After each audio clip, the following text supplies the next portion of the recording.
Hello and welcome back to Matthew's Tottenham Blog and to another transfer roundup. We got the graphics back, we got it all back, and the day before deadline day, we are back. And the big news today is that Tottenham do look set to complete the signing of Brazilian and Barcelona right back Emerson Royal, and Tanguy Ndombele, despite doubt over his future, looks set to stay at the club into this season. We'll be talking about those stories, plus one that Tottenham have missed out on in Ilaix Moriba. And we'll also be talking about the other smaller stories in today's Tottenham transfer roundup. Before we do dive into that, if you are new to the channel, as always, make sure to hit that subscribe button down below so you can take part in the chat, and hit that notification bell so you get notified every time we upload or go live. And the big one to advertise today is tomorrow's deadline day stream from midday to midnight in Ireland and UK time. We'll be going all day long, joined by over 30 guests. It's going to be an absolutely massive one. But look, you're all here now. All you want to know about is the transfer news of today. And we will start with two moves that have happened since we last streamed. Of course, it's been a while with the tech issues we have been having. But since we were last live, Tottenham have completed the signing of Pape Matar Sarr from Metz on what is expected to become a 6-year deal. He's gone back on loan to Metz for the 2021-22 season, ahead of potentially joining up with the Spurs squad next season. And of course, it's not an immediate improvement to our squad, but it is one that in the long term is going to be an amazing deal for Tottenham. Someone who Fabrizio Romano has likened to Paul Pogba, said could be the next Paul Pogba. He is a very exciting player, and I'm looking forward to seeing him play for Metz this season. Maybe keep a bit of an eye on them in the League One this season, and keep an eye on his development. But in the same position, in the defensive midfield position, we have also had one departure. And I'd be surprised if anyone didn't know about this yet, because he of course made his debut for his new club at the Tottenham Hotspur Stadium yesterday, and that is Moussa Sissoko, who moved on to Watford for £3 million. One that I think we're just happy to get off our books. He was on 100k a week, and I think that's just one we're happy to move on without really looking to get too much of a transfer fee there. Similar, I'd say, to the Toby Alderweireld move, which saw him move to Al Duhail about a month ago. But the news of today is, of course, with regards to Emerson Royal, and Fabrizio Romano, the man of the window, has said that Emerson Royal has accepted Tottenham as his next club. Spurs and Barcelona have reached an agreement for Emerson Royal on a permanent move for €30 million with add-ons included. Details of personal terms are still to be agreed. So this is one that between the clubs has been completely agreed. Personal terms not expected to be an issue.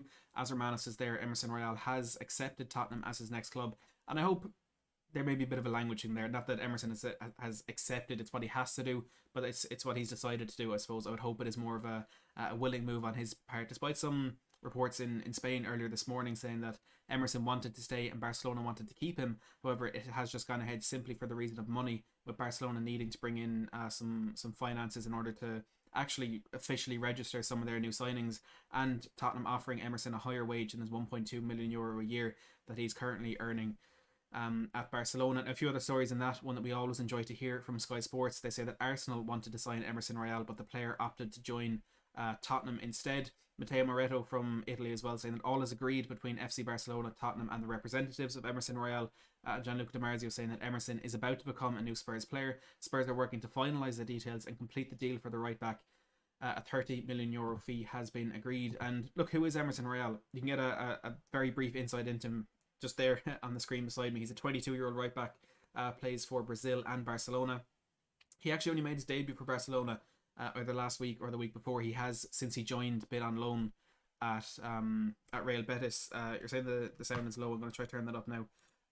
But he has been on loan at Real Betis since he joined the club, and only recently made that debut for Barcelona. But he's still a very exciting player, and one that a lot of people within Barcelona are actually quite upset to see go. When I was speaking to a Barcelona fan in work the other day, and he was essentially saying he doesn't know why they're letting him go. And I know that Spurs Web, Cenk from the Spurs Web, was talking to a journalist in Barcelona today, and he was essentially saying the same thing, in that it's a bit of a surprise that Emerson is being allowed to leave, because he is seen as one of the most exciting talents within that Barcelona setup at the moment. And Euro expert Alex, a good friend of the channel, who will be on our deadline day stream tomorrow, tweeted a few stats about Emerson. He said he was 4th in La Liga for tackles per 90. He was 10th for interceptions per 90. Won 56% of his aerial duels. Won 56% of his ground duels.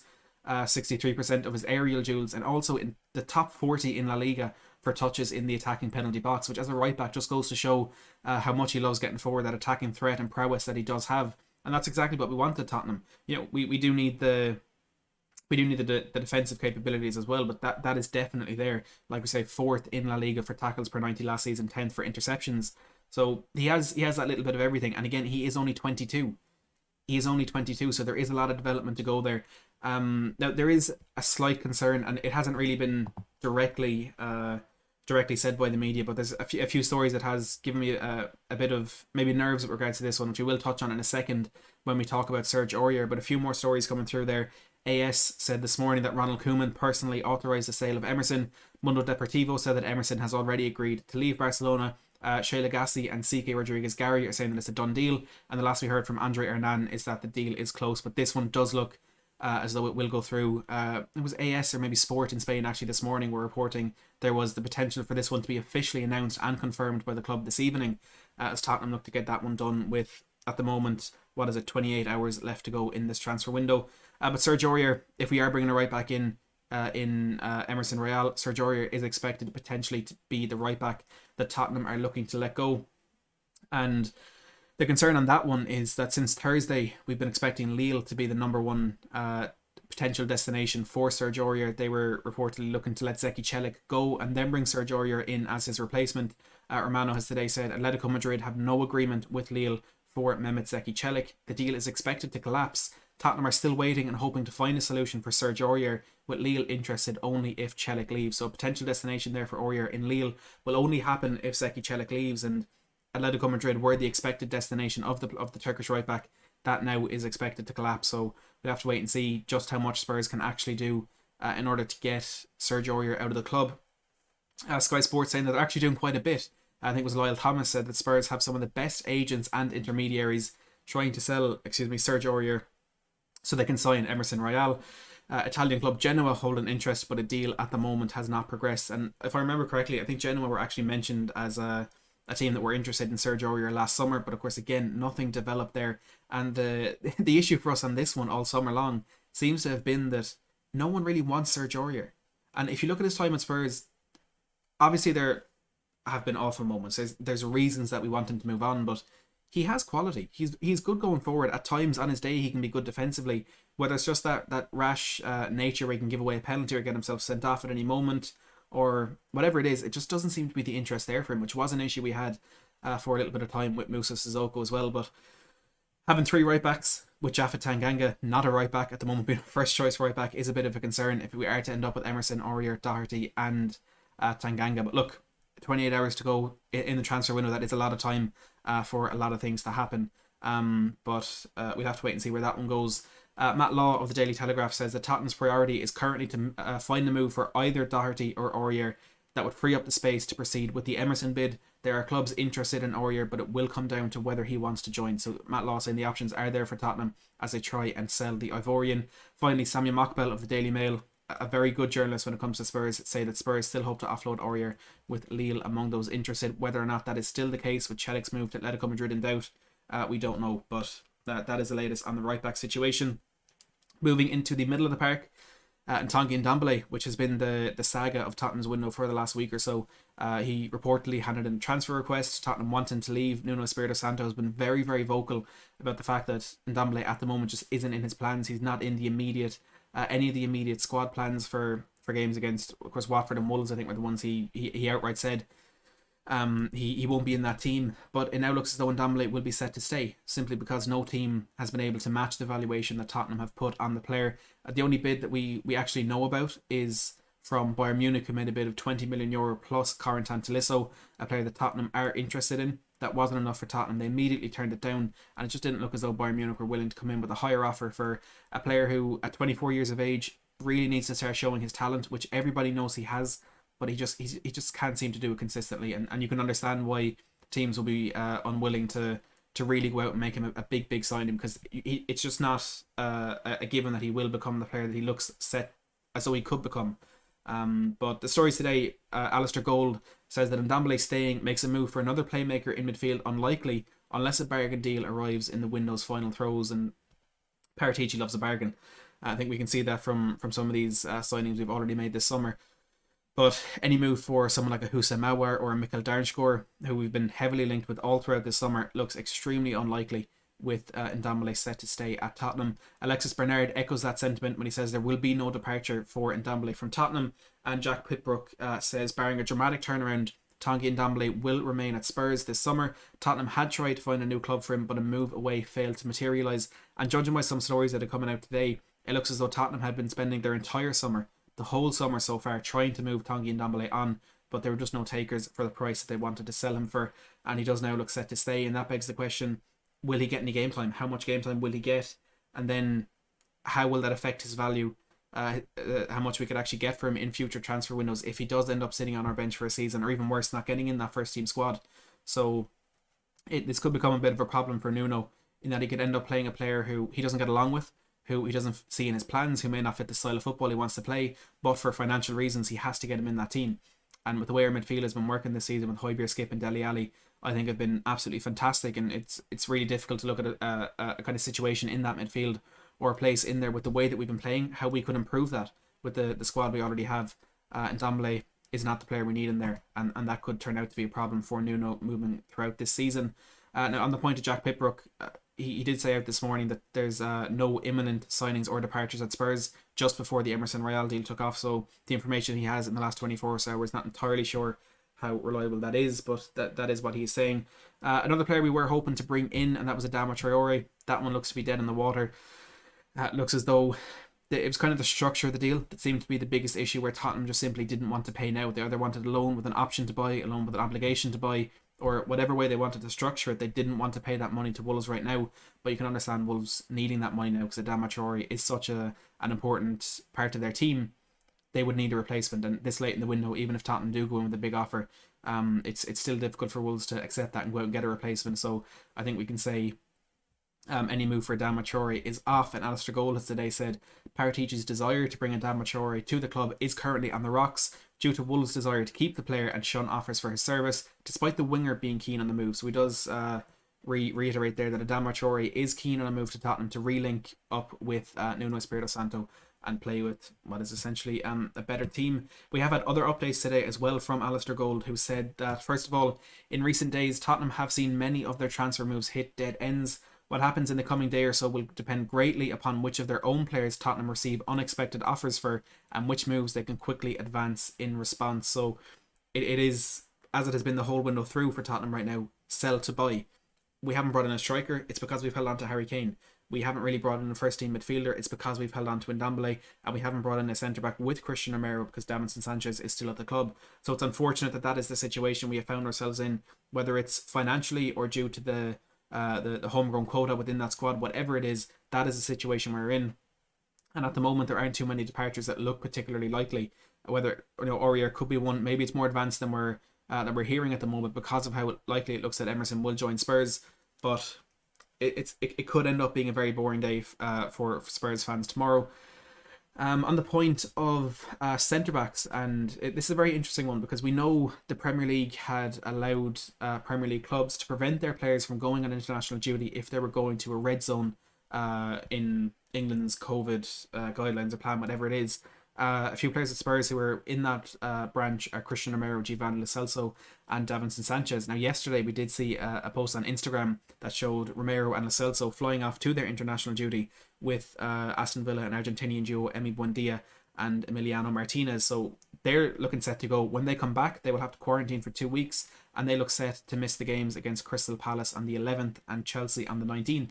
Now what Gold has said about that is, with the international mess now becoming clear around Romero and Sanchez and their quarantine next month and future international breaks, so of course something that will affect Spurs potentially throughout the season, a late move for another centre-back available at a good price has not been entirely dismissed at this point. So there is, albeit a very, very small chance, there is a chance that Tottenham move for another centre-back tomorrow. And looking at the targets we've had already, Kurt Zouma we wanted from Chelsea.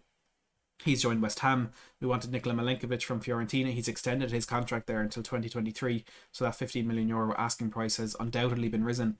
And Spurs again are just kind of left in a situation where what we have isn't good enough, what we have isn't reliable for the season, but we can't really go out and get anything else either. So maybe a concerning situation there for centre-backs at Spurs at the moment. A few other small stories to get through from today. Sky Sports say that Houssem Aouar is expected to stay at Lyon as things stand. Mirko Kalema said Tottenham were yesterday one step away from signing Ilaix Moriba before the player informed them that he would be honouring his agreement with RB Leipzig. And this is one I forgot to touch on a little bit earlier. The youngster from Barcelona, which I of course spoke to Fabrizio Romano about on the channel a couple of weeks ago. I think we've got the here we go from Fabrizio Romano. We've definitely got the done deal from Matteo Moretto as well, that Moriba is going to join RB Leipzig. But Mirko Clemens says Tottenham were actually very, very close to signing him before the player honoured an agreement with Leipzig. And I heard the same a couple of days ago, that the deal was actually close, but that, whether it was or not, we know it isn't going to happen now. And look, it's not the biggest loss in the world for Spurs. I do think it was just another one of those players that we're looking to maybe bring in for the future, along with Pape Matar Sarr and to some extent as well Brian Hill. But that one at the moment isn't there for Spurs. Tinman 007 with the super chat with the £1.80. Thank you so much for that, Tinman. I really do appreciate it. Says we badly need creativity. Any news for this area? And there's no positive news. I suppose we go back to what Alistair Gold there said. Ndombele staying makes a move for another playmaker unlikely, unless a bargain deal arrives in the window's final throws. So at the moment the club aren't actively looking to bring in a playmaker or to bring in any sort of creative player in the middle of the park. But look, in the window anything is possible. I think that's something we've learned this window with Messi and Ronaldo moving in the same window, something we never thought we'd see. You see PSG bringing in Messi, Ramos, Sancho, or not Sancho, Messi, Ramos, Wijnaldum, Donnarumma, someone else in there that I'm forgetting, Achraf Hakimi. You see United getting Sancho, Varane, Ronaldo. You see Chelsea getting Lukaku. You see Man City getting Jack Grealish. And if that's unlikely enough, add to that the fact that Arsenal are still the top spenders and they're bottom of the Premier League. That's really funny. But this is also just a crazy, crazy transfer window. And who knows what's going to happen at this stage. We can't really rule anything out. Jordan, good to see you in the chat, says Traore update. Essentially, it's off. Jordan, I was saying there a second ago that Alistair Gold has said Paratici's desire to bring Adama Traore to the club is currently on the rocks due to Wolves' desire to keep the player, and Sean offers for his service despite the winger being keen on the move. So it looks as though it's just not going to happen, because Wolves have the power in this one, of course, and they don't want him to go. But yeah, that is essentially us missing out on Ilaix Moriba. And finally, the Daily Express are saying that Tottenham are eyeing up a late swoop for Brighton midfielder Yves Bissouma. I think we can laugh that one away at the moment from the Daily Express. Govan says, are you going live tomorrow before the deadline? Govan and the other 567 people who are currently watching, I'm going live tomorrow before the deadline from midday to midnight UK time, so 12 p.m. to 12 a.m.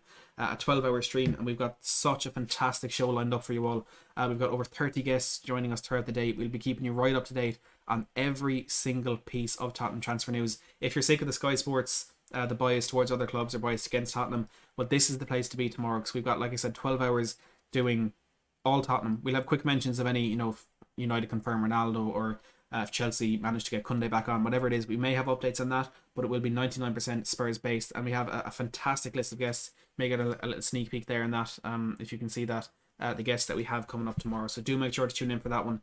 Make sure to hit that subscribe button down below and turn the notification bell on so you get notified about that.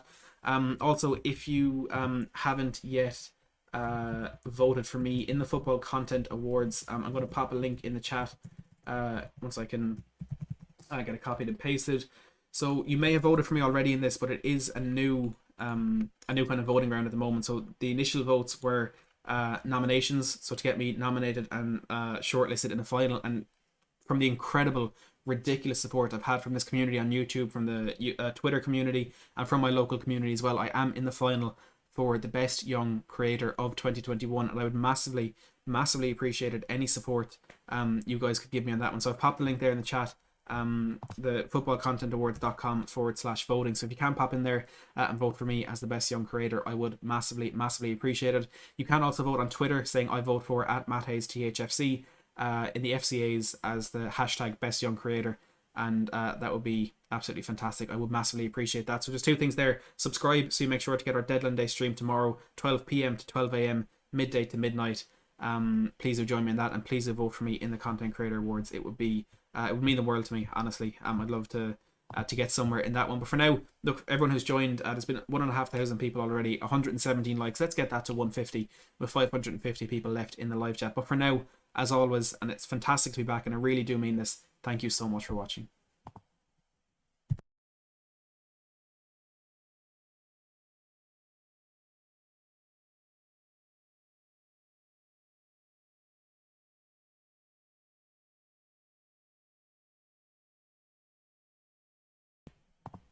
Sorry, Darkson G. I feel like you did that on purpose. Just going to jump back quickly there because we do have a super chat. Darkson G of the 2001. Thank you so much for that. Says Hwang Hee-chan to Wolves doesn't matter for Adama. Oh, and another super chat from Dara. Thank you so much. I'm glad I came back now.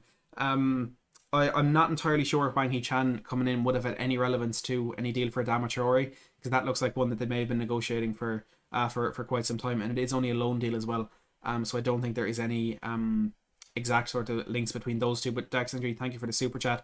Dara as well with the €5, thank you so much, says if nothing changes in the window, it will be a big disappointment. For me, nothing has changed from previous years.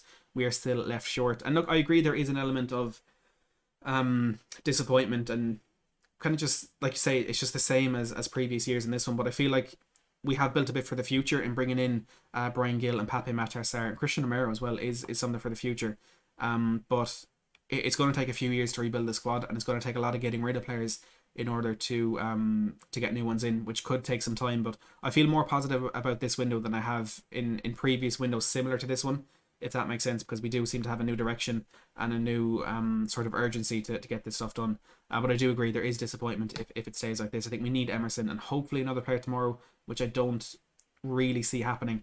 But let's see where we go from there. Dara Darkson G, thank you for the super chats, and again to everyone, thanks for watching.